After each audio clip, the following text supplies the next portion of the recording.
শোন মা, আমরা সিদ্ধান্ত নিয়েছি আমরা তোকে এবার বিয়ে দেব। এইভাবে আর কতদিন চলবে বলতো মা? কেন মা, আমাকে বিয়ে দিতে হবে কেন? আমি এখানে আছি বলে তোমাদের কি কোনো সমস্যা হচ্ছে মা? না রে মা, সমস্যা তো কিছুই হচ্ছে না, কিন্তু এরকম ভাবে আর কতদিন জীবনটাকে এগিয়ে নিয়ে যাবি বলতো? মানছি তোর জীবনের উপর দিয়ে একটা বড় ঘটনা ঘটে গিয়েছে, তাই বলে যে জীবনটাকে এইভাবে থামিয়ে দিবি তা তো হয় না মা। আমার কথাটা মেনে নে। তোর জন্য তাহলে আমরা পাত্র দেখা শুরু করব। না মা, আমার জন্য কোনো পাত্র দেখতে হবে না, আর আমাকে কেউ বিয়েও করবে না। আমি একটা বিধবা মানুষ, বিধবাদের কখনো ভালো সংসার হয় না মা। কে বলেছে মা বিধবাদের সংসার হয় না? তুই যদি রাজি থাকিস তাহলে আমরা একদম ভালো দেখে শুনে একটা ছেলের সাথে তোকে বিয়ে দেব মা। তুই একটু রাজি হয়ে যা না। না মা, আমি রাজি হতে পারবো না। আমার জীবনে একবার যখন খারাপ পরিস্থিতি এসেছে, ঠিকই আমার জীবনে আর কখনো ভালো সময় আসবে না মা। আমাকে জোর করো না। মা রে, তোর বাবা তোকে নিয়ে কত চিন্তা করে, একটু রাজি হয়ে যা না মা। আর তার উপরে তোর একটা ছোট বোন রয়েছে, তোকে যদি আমরা বিয়ে না দিয়ে এরকম বাড়িতে ফেলে রাখি, তোর বোনটার বিয়ে দিতেও আমাদের সমস্যা হচ্ছে রে মা। ও, এই ব্যাপার? আমি বাড়িতে আছি বলে রিতার বিয়ে হচ্ছে না? ঠিক আছে মা, তোমরা যদি চাও তাহলে আমি বাড়ি ঘর ছেড়ে চলে যাব। তোমরা তাহলে তোমার ছোট মেয়েকে একটা সুন্দর ছেলের সাথে বিয়েটা দিয়ে দিও।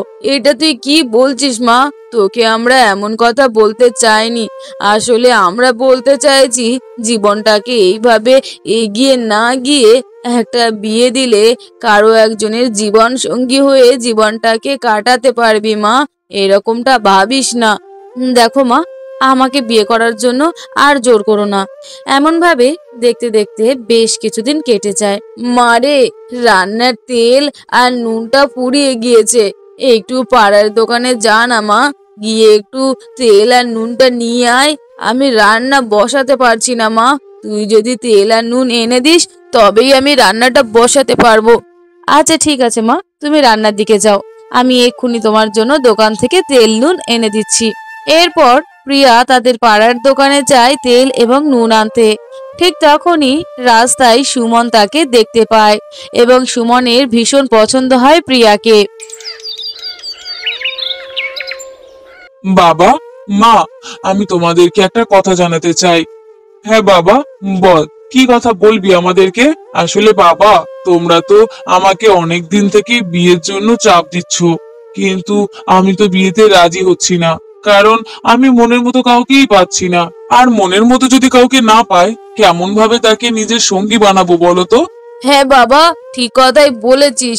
তাহলে তোর মনের মতো জীবন সঙ্গী আমরা কোথা থেকে পাবো বল? তুই যেখানেই বলবি আমরা সেখানেই যাব, কিন্তু বিয়েটা এবার করে নে বাবা। হ্যাঁ মা, বাবা, তোমাদেরকে এ কথাটাই জানাতে চাই। আমার একজনকে মনে ধরেছে, খুবই ভালো লেগেছে। আমি ওই মেয়েকে বিয়ে করতে চাই মা। ও, তা ভালো কথা। তা মেয়েটা কোথায় থাকে, কি করে, কার মেয়ে, কিছুই কি জানিস নাকি বাবা? হ্যাঁ মা, আমি খোঁজ নিয়েছি। মেয়েটি আমাদের পাড়ার অঞ্জন চৌধুরীর মেয়ে। ও, তাহলে আমাদেরই পাড়ার মেয়ে। আচ্ছা ঠিক আছে বাবা, তুই চিন্তা করিস না। তুই যখন মুখ ফুটে বলেছিস বিয়ে করতে চাস, তাহলে আমরা তোকে বিয়ে দেব বাবা। আর ওই মেয়ের সাথেই বিয়ে দেব। ঠিক আছে, আমরা খোঁজ খবর নিয়ে দেখছি মেয়েটা কেমন। এরপর সুমনের বাবা মা ঘটকের সাথে কথা বলে। হ্যাঁ দিদি, ঠিক আছে। আপনারা যে বাড়ির মেয়ের কথা বলছেন, সেই বাড়ির মেয়ের জন্য আমিও ছেলে খুঁজে বেড়াচ্ছি। তারাও আমাকে ছেলে খুঁজতে বলেছে। তা দাদা, পাড়ার মানুষ তো বুঝতে পারছি, কিন্তু তারা মানুষ হিসাবে কেমন বলতে পারো? এটা নিয়ে আপনি একদম চিন্তা করবেন না। ওরা অনেক প্রভাবশালী লোক, অর্থের দিক থেকে ওদের কমতি নেই। আর তাছাড়া ওনাদের মেয়েটাকেও আমি দেখেছি, বেশ সুন্দরী, খুবই শিক্ষিত।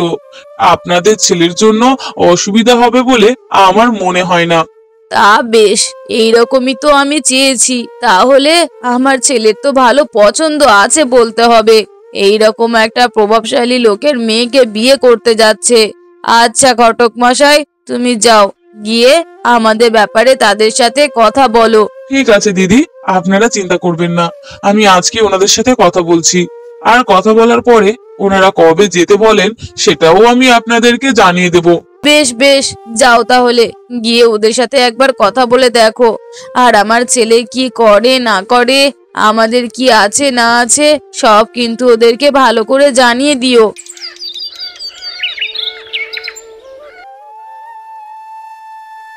দিদি, আপনার সাথে কথা ছিল। আসলে দিদি, আমাদের এই পাড়াতে সুমন নামের একটি ছেলে আপনার মেয়েকে ভীষণ পছন্দ করেছে আর আপনার মেয়েকে বিয়ে করতে চায়। তা বেশ, আমার মেয়েকে বিয়ে করতে চাই তো ভালো কথা, আমরাও তো মেয়েটাকে বিয়ে দিতে চাই। কিন্তু কিন্তু কি দিদি? ওরা কি জানে আমাদের ঘরে একটা বিধবা মেয়ে আছে? না দিদি, এইসব বিষয়ে আর ওদের সাথে খোলাখুলি আমি কথা বলিনি। তবে যেটা বুঝলাম, ওরা আপনাদের মেয়েকে না দেখেই অনেক পছন্দ করে ফেলেছে। কারণ তাদের ছেলে আপনার মেয়েকে পছন্দ করেছে আর তাদের ছেলের উপরে তাদের অনেক বিশ্বাস। ওই জন্য আর তারা বেশি খোঁজেনি, আপনাদের মেয়ের সাথে তাদের ছেলের বিয়ে করাতে চায়। তা ঠিক আছে দাদা, তাদেরকে তাহলে আজকে বিকালেই আসতে বলো, আমাদের মেয়েটাকে এসে একবার দেখে যাক। ঠিক আছে দিদি, আজকেই আসবে ওরা। আজকে এসেই আপনাদের মেয়েকে দেখে যাবে। শোন মা, আজকে বিকালে তোর বোনের জন্য দেখাশোনা আসছে, তুই কিন্তু একদম বাইরে বের হবি না, তুই ঘরেই থাকবি। আর ওরা তো কেউ জানতেও চাইছে না যে আমাদের ঘরে বিধবা একটা মেয়ে আছে। মা, তুমি এটা কি বলছো? আমার বোনের দেখাশোনা আসছে, আমি সেখানে যেতে পারবো না? না রে মা, খারাপ ভাবিস না, তোর মতো মেয়েদেরকে সমাজ ভালো চোখে দেখে না। তুই হচ্ছিস বিধবা, তোকে ওখানে দেখলে হয়তো তোর বোনের বিয়েটা তারা নাও দিতে পারে। ঠিক আছে মা, তুমি চিন্তা করো না, আমি ওখানে যাব না। আমি চাই আমার বোনের তাড়াতাড়ি বিয়ে হয়ে যাক, আমার বোন সংসার করুক। এছাড়া আমার আর কিছু চাওয়ার নেই মা। মারে, তুই মন খারাপ করিস না, আমরা তো চাইছি তোকে বিয়ে করানোর জন্য, কিন্তু তুই তো রাজি হচ্ছিস না মা। কেমন ভাবে চলবে আমি জানি না মা, তোমাদের কাছে আমি সারাটা জীবন থাকতে চাই, আমি আর বিয়ে করতে পারবো না মা, আমার জীবনে সংসার আর হবে না। আচ্ছা ঠিক আছে মা, আমার সাথে তাহলে রান্নার কাজে একটু সাহায্য করিস, বিকালে অনেক মানুষ আসবে, তাদেরকে তো যত্ন আপ্যায়ন করতে হবে। তাদের আসার আগ পর্যন্ত তুই আমার সাথে থাকিস, ওরা আসার পরে না হয় তুই ঘরেই থাকিস। খবরদার, তুই কিন্তু ঘর থেকে বের হবি না। ঠিক আছে মা, আমি ঘর থেকে বের হব না, আমি বোনকে সুন্দর মতো সাজিয়ে বোনকে পাঠিয়ে দেব। হ্যাঁ দিদি, আপনাদের মেয়েকে আমাদের ভীষণ পছন্দ হয়েছে, আমাদের ছেলের পছন্দ আছে মানতে হবে। আপনাদের মেয়ে কত সুন্দর, এই মেয়েকেই আমরা আমাদের বাড়ির ছেলের বউ করে নিয়ে যেতে চাই। হ্যাঁ দিদি, আমরা অনেক খুশি হলাম। আমাদের মেয়ে বলে বলছি না, আমাদের মেয়ে সাক্ষাৎ লক্ষ্মী, সব কিছুই পারে, কোনো কিছু জানে না এমন কাজ নেই। হ্যাঁ দিদি, তা ঠিক বলেছেন, কিন্তু তা বিয়ের দিন তারিখ যদি ফাইনাল করার কথাটা এগোতে পারতাম। না মা, তোমরা ভুল করছো। আমি এই মেয়েকে দেখিনি, আমি অন্য এক মেয়েকে দেখেছি। আর সে যে এই বাড়ির মেয়ে সেটাও আমি জানি। কিন্তু কিন্তু ওরা এই মেয়েকে কেন দেখাচ্ছে আমাদেরকে? আমি যাকে পছন্দ করেছি তাকেই দেখাতে বলো। কেন রে বাবা, তুই আবার কাকে পছন্দ করেছিস? এই মেয়ে তো এদের বাড়িতে একটাই। না না মা, ভুল বলছো। এই মেয়েটা একলা না, এই বাড়িতে নিশ্চয়ই আরো একটা মেয়ে আছে, আর এনারা তাকে লুকিয়ে রেখেছে। কি বলছো বলো তো বাবা, আমাদের বাড়িতে বিয়ের উপযুক্ত তো এই একটাই মেয়ে, কিন্তু তুমি কার কথা বলছো বাবা? না আন্টি, আপনি ভুল বলছেন। আপনাদের বাড়িতে আরো একটা মেয়ে আছে, আমি জানি। আরে বাবা, তোর মনে হচ্ছে কোথাও ভুল হচ্ছে, না হলে ওনাদের বাড়িতে মেয়ে থাকবে ওনারাই দেখাবে না, তা তো হয় না, ওনাদেরকে দেখে তো এমন মানুষ মনে হয় না। না মা, ভুল হচ্ছে, ভুল হচ্ছে কোথাও না কোথাও। আমি ঠিকই জানি আমি যে মেয়েকে পছন্দ করেছি এই মেয়ে সে নয় মা। আমি যাকে পছন্দ করেছি তাকেই বিয়ে করব। কি বলছো বলো তো বাবা, তুমি আবার কাকে পছন্দ করেছো? বাবা, এরকম জেদ করিস না, এই মেয়েকেই তুই দেখেছিস বাবা? না মা, আমি এই মেয়েকে দেখিনি। তোমরা ওনাকে ডাকতে বলো, ওনাদের বাড়িতে নিশ্চয়ই আরো একটা মেয়ে আছে আর ওনারা তাকে লুকিয়ে রেখেছে। ওই মেয়েকেই ডাকতে বলো মা, আমি ওই মেয়েকেই দেখেছি। তা দিদি, আমার ছেলে কি ঠিক কথা বলছে? আপনাদের বাড়িতে কি আরো একটা মেয়ে আছে? হ্যাঁ হ্যাঁ, মানে দিদি, আমাদের বাড়িতেও আরো একটা মেয়ে আছে, কিন্তু সে তো বিধবা, সে তো আর বিয়ের পাত্রী নয়। কি দিদি, বিধবা? আপনাদের বাড়িতে একটা বিধবা মেয়ে আছে? হ্যাঁ দিদি, আমাদের একটা বিধবা মেয়ে আছে। আন্টি, তাকেই ডাকুন না আন্টি। আমি একটা বার তাকে দেখতে চাই।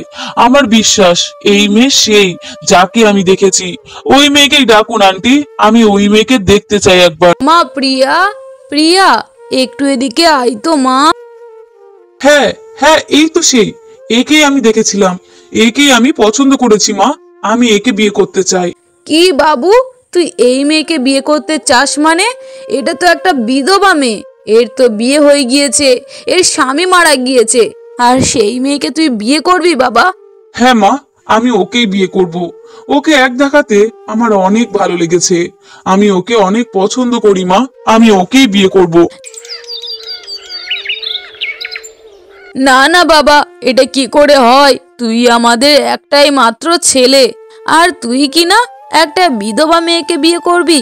না না না, এটা আমি মানবো না। মা, তোমরাই তো বলেছো আমার পছন্দের উপরেই সবকিছু। তাহলে আমি যাকে পছন্দ করেছি, তোমরা কেন তার সাথে আমাকে বিয়ে দিতে পারছো না মা? দেখ বাবা, তুই অন্য মেয়ের কথা বললে আমরা মানতাম, কিন্তু এটা তো মানা সম্ভব নয় বাবা। শেষ পর্যন্ত কি না একটা বিধবা মেয়েকে বাড়ির বউ করব? না না না, এটা হবে না। বাবা, তোর এটা কি পছন্দ? শেষ পর্যন্ত একটা বিধবা মেয়েকে পছন্দ করলি? তোর কি মাথাটা গেছে সুমন? না বাবা, মাথাটা আমার যায়নি, মাথাটা তোমাদের গিয়েছে। কি এমন ক্ষতি হবে শুনি? আমি যদি এই মেয়েকে বিয়ে করি, তাহলে কি অপরাধটা হবে বলো তো? কোনো অপরাধের কথা আমরা ভাবছি না বাবা, কিন্তু আমরা এই মেয়েকে বিয়ে করাবো না মানে বিয়ে করাবো না। তুই যতই যাই বলিস, আমরা একবার সিদ্ধান্ত নিয়েছি যখন এই বিধবা মেয়েকে আমাদের বাড়িতে নিয়ে যাব না, তার মানে এই বিধবা মেয়েকে আমাদের বাড়িতে নিয়ে যাব না। না না মা, তোমরা আমাকে যতই বোঝাও, আমি সিদ্ধান্ত নিয়েছি ওই মেয়েকে বিয়ে করব, মানে ওই মেয়েকেই বিয়ে করব। তাছাড়া অন্য কোনো মেয়েকে আমি বিয়ে করবই না। দেখ বাবা, আমরা আরো একটা মেয়ের সন্ধান পেয়েছি, খুব ভালো মেয়ে, তুই ওই মেয়েকে বিয়ে কর। আর যদি একান্তই না করতে চাস, তাহলে যেই বাড়িতে আমরা মেয়ে দেখতে গিয়েছি সেই মেয়েটাকেই বিয়ে কর। না মা, আমি তোমাদের কথা মানতে পারবো না। তোমরা যদি আমাকে ওই মেয়ের সাথে বিয়ে দিতে পারো, তাহলে আমি বিয়ে করব। না হলে আমি সারা জীবন কুমার থাকবো। এটা কেমন কথা বাবু? তুই তো ছোট বাচ্চা নোস। এতবার করে বোঝাচ্ছি, তাও কেন বুঝতে পারছিস না বলতো? হ্যাঁ বাবু, আমাদের কথাটা একবার শোন। আমরা তোর বাবা মা, তোর গুরুজন, কখনো কি তোর খারাপ চাইবো বল? না মা, আমি আমার সিদ্ধান্তে অটল। আমি আমার সিদ্ধান্ত থেকে নড়বো না। তোমরা যদি পারো আমাকে ওই মেয়ের সাথে বিয়ে দেওয়ার ব্যবস্থা করো, তাহলে আমি বিয়ে করব। আর নতুবা আমি বিয়েই করব না। এমনভাবে সুমনের বাবা মা সুমনকে অনেক বোঝানোর পরেও সুমন রাজি হয় না। বেশ কিছুদিন কেটে যায়। প্রিয়া, তুমি কি আমাকে বিয়ে করতে চাও? না না না, এটা কখনো সম্ভব নয়। আপনার সাথে আমার কখনো হয় না, কখনো বিয়ে সম্ভব নয়। কেন সম্ভব নয়? কিসের জন্য সম্ভব নয় বলো? আমি তো তোমাকে পছন্দ করেছি, আমি তোমাকে ভালোবাসি প্রিয়া। আমি তোমাকেই বিয়ে করতে চাই। না না, আমি বিধবা মানুষ, আমার এর আগে একবার বিয়ে হয়েছে, আমার স্বামী মারা গিয়েছে, সমাজ আমাদেরকে মেনে নেয় না। আর সেখানে আপনি একটা অবিবাহিত পুরুষ, আপনি কেন আমাকে বিয়ে করবেন বলুন তো? আপনি একটা উপযুক্ত কুমারী মেয়েকে বিয়ে করুন, আমার সাথে আপনার কখনো বিয়ে সম্ভব নয়। কেন সম্ভব নয় প্রিয়া? আমি তোমাকে বিয়ে করতে চাই। কেন? মানুষ বিধবা হয়ে গেলে কি সেই মানুষের জীবনের কোনো মূল্য থাকে না? তাদের কি আর দ্বিতীয়বার বিয়ে করতে নেই? সুন্দর একটা সংসার সাজানোর স্বপ্ন দেখতে নেই? সব ঠিক আছে, কিন্তু আপনার বাবা মা কখনোই আমাকে গ্রহণ করবে না, তারা স্বইচ্ছায় আমাকে কখনো মানতেও পারবে না। তাহলে বাড়ির অমত থাকা সত্ত্বেও আমি কেন বিয়ে করব আপনি বলুন? দেখো, আমার বাবা মা রাজি হচ্ছে না, কিন্তু একবার যদি আমি তোমাকে বিয়ে করে ফেলি, আমার বাবা মা ঠিকই রাজি হবে আর আমাদেরকে ঠিকই মেনে নেবে। না না না, এমন ভাবে আমি বিয়ে করতে পারবো না। আমার কথাটা একবার শোনো। আমাদের যদি একবার বিয়ে হয়ে যায়, আমার বাবা মা কখনো আর আপত্তি করবে না। আমি ওদের একটি মাত্র ছেলে, আমাকে কখনো দূরে ঠেলে রাখতেই পারবে না। তুমি রাজি হয়ে যাও প্রিয়া, তুমি আমাকে বিয়ে করতে একবার রাজি হয়ে যাও, তারপর আমার বাবা মাকে কিভাবে রাজি করাতে হয় আমিও দেখে নেব। এরপর সুমনের জোড়াজুড়িতে প্রিয়া সুমনের সাথে বিয়েতে রাজি হয়ে যায়। এরপর সুমন প্রিয়াকে বিয়ে করে তাদের বাড়িতে নিয়ে গেলে সুমনের বাবা মা এবং তার দিদি জামাই বাবু সবাই তাদেরকে অপমান করে সেখান থেকে তাড়িয়ে দেয়। দেখেছো মা, তোমার ছেলের কত বড় সাহস! তোমরা এতবার করে বলার পরেও তোমার ছেলে সেই বিধবা মেয়েকেই বিয়ে করলো। আমি তো এত কিছু জানতাম না মা, আজকে এই বাড়িতে আসলাম বলে সব খবরটা জানতে পারলাম। কি আর বলবো মা, তোর ভাইয়ের পছন্দ রুচি এতটা নিচে নেমে যাবে আমি কখনো ভাবতে পারিনি। শেষ পর্যন্ত এত কুমারী মেয়ে থাকার পরেও তোর ভাই কিনা একটা বিধবা মেয়েকে পছন্দ করলো। এটা কিভাবে সম্ভব বলতো? হ্যাঁ মা, আমিও তো সেটাই ভাবছি। আমার ভাইটা কেন যে এমন হয়ে গেল সেটাই তো বুঝতে পারছি না। আর ওই বিধবা মেয়েটা আমার ভাইটাকে আরো বেশি করে বুঝিয়েছে, কারণ ও তো জানে একবার যদি আমার ভাইকে পটিয়ে বিয়ে করতে পারে তাহলে জীবনে বিধবার নামটাও ঘুচে যাবে আর টাকা পয়সা অর্থ সম্পত্তিরও কোনো অসুবিধাই হবে না। হ্যাঁ রে মা, আমারও তাই মনে হয়। ওই মেয়েটা নিশ্চয়ই আমার ছেলেকে আলাদাভাবে বুঝিয়েছে, না হলে আমার যেই ছেলে আমাদের কথার কখনো অবাধ্য হয় না সেই ছেলে আমাদের অবাধ্য হয়েছে। শুধু কি অবাধ্য, আমাদেরকে না জানিয়ে ওই মেয়েটাকে বিয়ে পর্যন্ত করে ফেলেছে। হ্যাঁ মা, ওইসব মেয়েরা হচ্ছে এই সমাজের কলঙ্ক, সমাজের অভিশাপ। আর দেখো মা, আমার ভাইয়ের জীবনটা তিলে তিলে শেষ হয়ে যাবে। শেষ পর্যন্ত একটা বিধবা মেয়েকে বিয়ে করেছে মা, তুমি ভাবতে পারছো? ঠিক আছে মা, তোর ভাই এতদিন এই বাড়িতে থেকে অভাব কি জিনিস কখনো বোঝেনি। আজ যখন এই বাড়ি থেকে ওদেরকে তাড়িয়ে দিয়েছি, একদিন ঠিকই বুঝতে পারবে অভাব কি জিনিস। আর ওই বউকে নিয়ে সংসার করতে করতে যখন আর সংসার টানতে পারবে না, তখন দেখবি ভালোবাসা জানলা দিয়ে পালিয়ে যাবে। তখন তোর ভাই ঠিকই আমাদের কাছে ফিরে আসবে, আর সেই দিনের অপেক্ষাই করবো রে মা। হ্যাঁ মা, আমারও তাই মনে হয়। এখন আবেগে পড়ে ওই বিধবা মেয়েটাকে বিয়ে করেছে। আর তাছাড়া তুমি তো একটা কাজ ভালোই করেছো, ওদেরকে বাড়িতে ঠাঁই দাওনি। ওরা থাকুক না, কোথায় থাকবে। তারপর যখন সংসার কি জিনিস বুঝবে, টানাপোড়েন কি জিনিস, তখন ঠিকই দেখবে ভাই ওকে রেখে আমাদের কাছে চলে আসবে। এমন ভাবে দেখতে দেখতে 1 বছর কেটে যায়, তাও সুমন আর সুমনের স্ত্রী তাদের কাছে ফেরে না। আর বেশ কিছুদিনের মধ্যেই সুমনের জামাইবাবু মারা যায়। এই কি দিদি, আপনার মেয়েটা যে বিধবা হয়ে গেল, তা কি খবর? আপনার ছেলে তো একটা বিধবা মেয়েকে বিয়ে করেছে, আবার আপনার ঘরে একটা বিধবা মেয়ে। দিদি, এরকম করে বলবেন না। আমার মেয়েটা সদ্য স্বামী হারিয়েছে, তার মনে অনেক কষ্ট। এরকম ভাবে বললে আমার মেয়েটা যে দিনের পর দিন আরো ভেঙে যাবে দিদি। হ্যাঁ দিদি, আপনি আজকেই বুঝতে পারছেন যে আপনার মেয়েকে বিধবা বললে বা পাড়ার লোকে কটু কথা বললে আপনার মেয়ে ভেঙে পড়বে, আপনার মেয়ের কষ্ট হবে। তাহলে সেদিন আপনি আপনার ছেলের বউটাকে কেন বুঝলেন না দিদি? আপনার ছেলের বউটা তো আর ইচ্ছা করে তার স্বামীকে মারেনি, তার স্বামী মারা গিয়েছে। আপনার বউটাও তো বিধবা মানুষ, তাহলে সেদিন আপনার বৌমার মনের কষ্টটা আপনি কেন বোঝেননি দিদি? বিধবারাও তো মানুষ, তাদেরকে সমাজ কেন জায়গা দেয় না বলুন তো দিদি? সেই মেয়েটা কি অপরাধ করেছিল? তোমার ছেলে তো নিজেই পছন্দ করে ওই মেয়েকে বিয়ে করতে রাজি হয়েছে, তাহলে তোমরা কেন রাজি ছিলে না দিদি? হ্যাঁ দিদি, আজকে আমি বুঝতে পারছি আমার ঘরেও একটা বিধবা মেয়ে আছে। আমার মেয়েটা কত কষ্টটাই না পায়, কত মানুষ কত কটু কথা বলে, সমাজের কত খারাপ কথা শুনে আমার মেয়েটা বেঁচে আছে। আর আমি চোখেই দেখতে পাচ্ছি আমার মেয়েটা তিলে তিলে পাড়ার লোকের কটু কথা শুনতে শুনতে শেষ হয়ে যাচ্ছে। তাহলে আমার বৌমাও ঠিক তেমনই ছিল তার বাবার বাড়িতে, পাড়ার লোকের কটু কথা শুনতে হতো তাকে। আমার ছেলে তাকে বিয়ে করে বিধবার জায়গায় সধবা নাম দিয়েছে, তাহলে মেয়েটার জীবন তো আরো সুন্দর হয়েছে। এটা আমরা বুঝিনি দিদি। আমরা যদি বুঝতাম তাহলে এমন ভাবে ছেলেটাকে ঘর থেকে বেরিয়ে যেতে বলতাম না। হ্যাঁ দিদি, এখন আর দেরি করবেন না, আপনার ছেলে বউকে ফিরিয়ে নিয়ে আসুন। দেখবেন আপনার ছেলে বউ ঠিকই আপনাদের কাছে ফিরে আসবে। হ্যাঁ দিদি, তাই করব। আমার ছেলে বৌমাকে আমরা ফিরিয়ে নিয়ে আসবো। সেই মেয়ে যে এখন আর বিধবা নয়, সে এখন সধবা, তার স্বামী আছে, তাকে আমরা মেনে নেব দিদি। আমাদের ছেলেকে ফিরিয়ে আনতেই হবে। হ্যাঁ মা, ভাইকে তুমি ফিরিয়ে আনো। ভাইয়ের বউকে বিধবা বলে কতই না কথা শুনিয়েছি, কত অপমানজনক কথা বলেছি, কিন্তু বিধবা কি জিনিস, বিধবা হলে মানুষকে কত কি সহ্য করতে হয় তা আমি আজ বুঝতে পারছি মা। মা, তুমি আর দেরি করো না, ভাই আর ভাইয়ের বউকে তুমি ফিরিয়ে আনো মা। হ্যাঁ রে মা, তোর ভাই আর ভাইয়ের বউকে তো ফিরিয়ে আনতেই হবে।